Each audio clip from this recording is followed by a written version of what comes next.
Cambiare abito.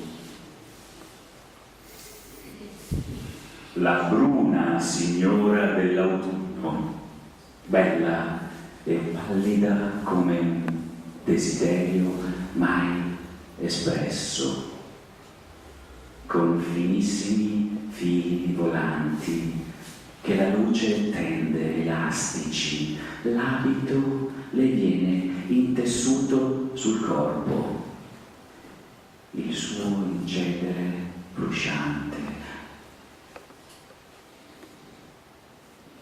Quest'altra si intitola Il contatto.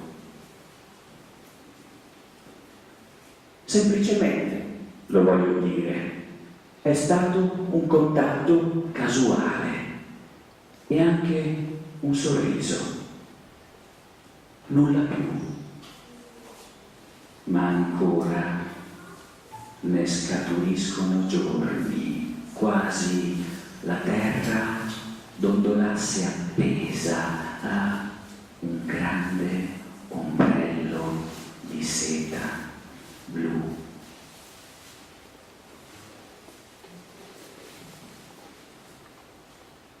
Mi piaceva far dialogare queste due bellissime poesie di incontro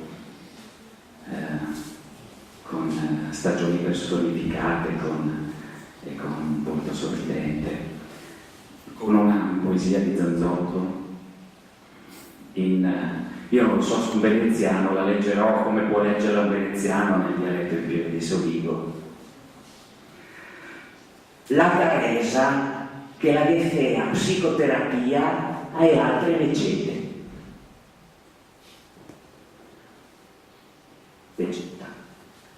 Teresa mi fa male e vado al dottore e se mi manda in ospedale e tu che vai, te cade mai e se non mi guarisci e magari muore una che manco e col nome di Dio la se accette e contente ste signore.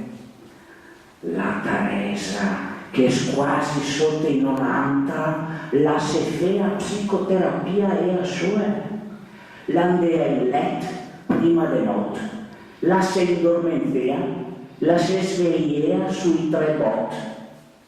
Ciò non sono ancora viva, né trista né lieta aveva sembianza, con la disea così, o la se oltea e in la son la tornea gaiva e il santo Gotamo lontan al ridolea.